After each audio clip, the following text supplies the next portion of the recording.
Hello students, welcome to my channel maths with नीलम।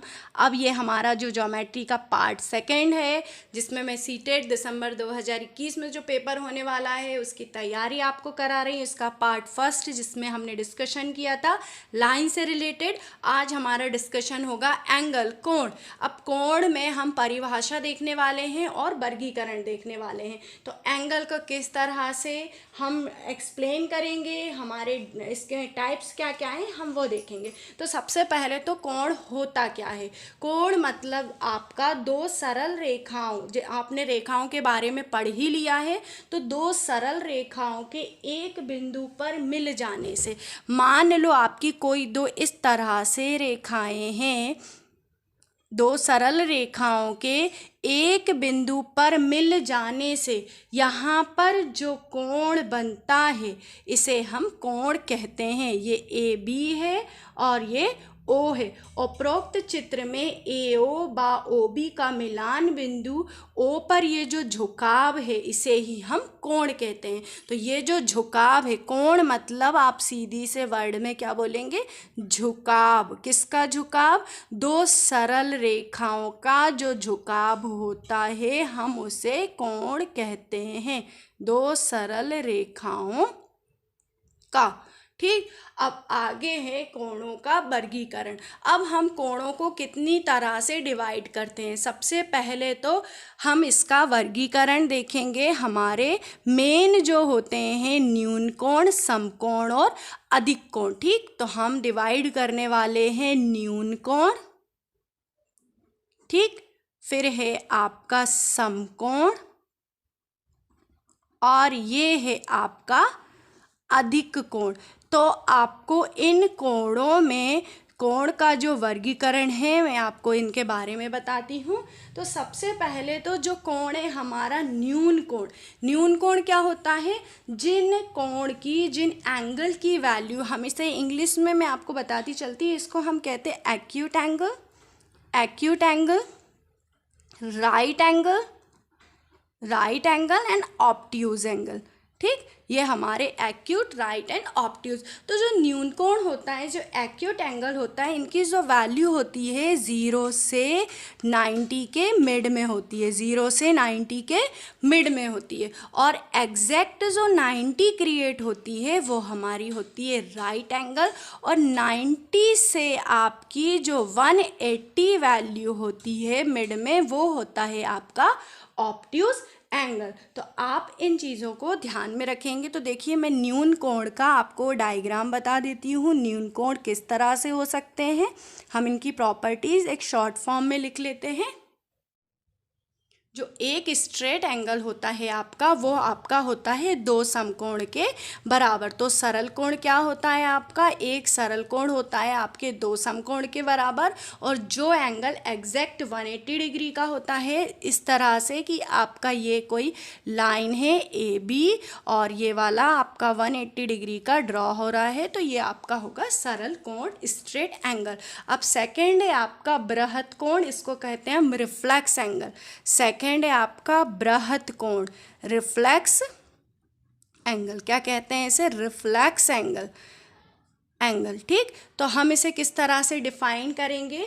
जिस कोण की, जो जिस एंगल की वैल्यू 180 से 360 के मिड में हो। ठीक है, रिफ्लेक्स एंगल मतलब जिस एंगल की वैल्यू 180 से 360 के मिड में हो, हम उसे रिफ्लेक्स एंगल कहते हैं। जैसे कि आपका ये देखिए, एक हम डायग्राम देखेंगे ए बी, और इसकी जो वैल्यू 180 से 360 के मिड में है।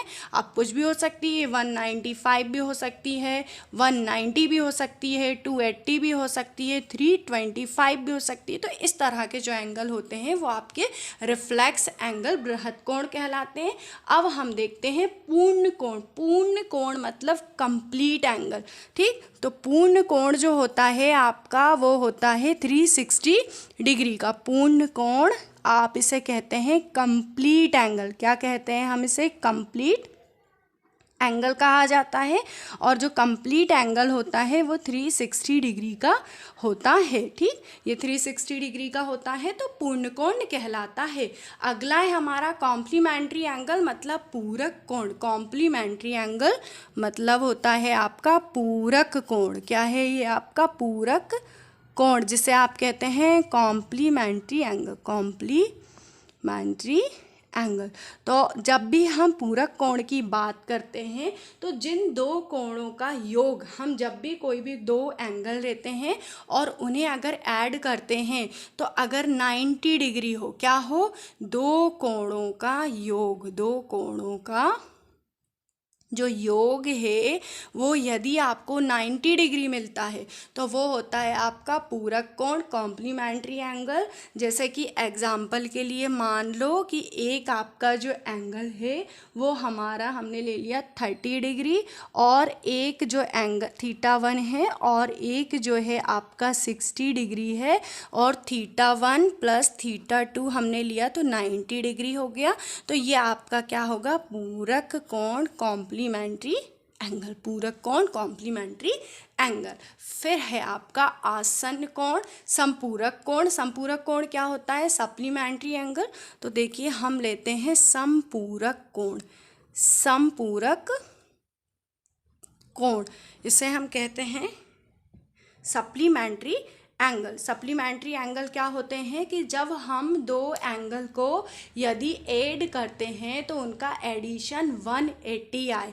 क्या हुआ यहाँ पर? Supplementary angle. सप्लीमेंट्री एंगल, दो एंगल्स को ऐड करने पर आपका 180 आए। θ1 प्लस θ2 इज इक्वल्स टू आपका 180 डिग्री, तब हम उसे कहेंगे सप्लीमेंट्री एंगल। फिर नेक्स्ट है आपका आसन्न कोण, एडजेसेंट एंगल। क्या होते हैं? एडजेसेंट एंगल मतलब आपके कि कोई भी दो इस तरह की लाइन, इसे आसन्न कोण कहा जाता है। दो इस तरह की लाइन जो एक दूसरे से इस तरह से मिले कि दो पार्ट में डिवाइड हो और उनका शीर्ष बिंदु एक ही हो। देखिए ये इस तरह से मैंने एक मिड पॉइंट ले लिया, ये O है, ये P है, ये Q है और ये R है। तो यहाँ पर ये पहले एक ही एंगल था लेकिन इसके शीर्ष अलग अलग हैं और ये दो पार्ट में डिवाइड हुआ, तो इनका एक ही शीर्ष बिंदु हो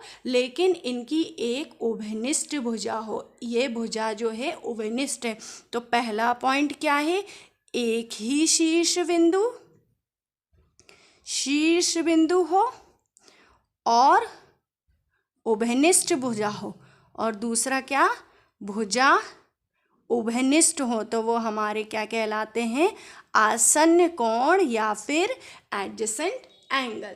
ठीक, फिर हम बात करते हैं शीर्ष कोण की। हमारा जो लास्ट है वो हमारा है शीर्ष कोण। इसके बाद हमारा जो नेक्स्ट लेक्चर होगा वो मेरा सिर्फ एक ही टॉपिक जिसमें हम कोणों के अर्धक को लेकर डिस्कशन करेंगे। ठीक, तो हमारा है शीर्ष कोण। शीर्ष कोण क्या होते हैं? आप यहाँ देखिए, शीर्ष कोण मतलब जिस तरह से आपने प्रतिच्छेदी रेखाएं ली थी, शीर्ष कोण को हम इंग्लिश में कहते हैं vertically opposite angle. Vertically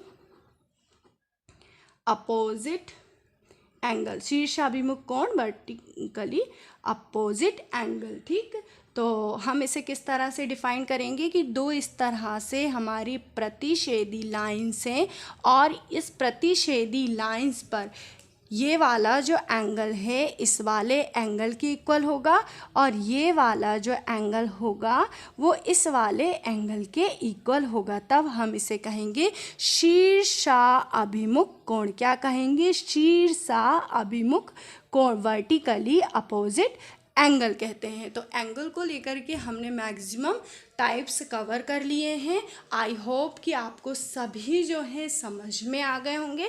next lecture हम ट्राइंगल्स का लेंगे और आप सभी सीक्वेंस में मेरे लेक्चर देखेंगे तो आपको बहुत अच्छे से समझ में आएगा और आपके प्रॉपर नोट्स तैयार होते जाएंगे और आपकी एग्ज़ाम की तैयारी भी प्रॉपर हो जाएगी। तो आप सभी को मेरा बहुत बहुत धन्यवाद लेक्चर को लास्ट तक देखने के लिए। नेक्स्ट लेक्चर में हम ट्राइंगल्स देखेंगे।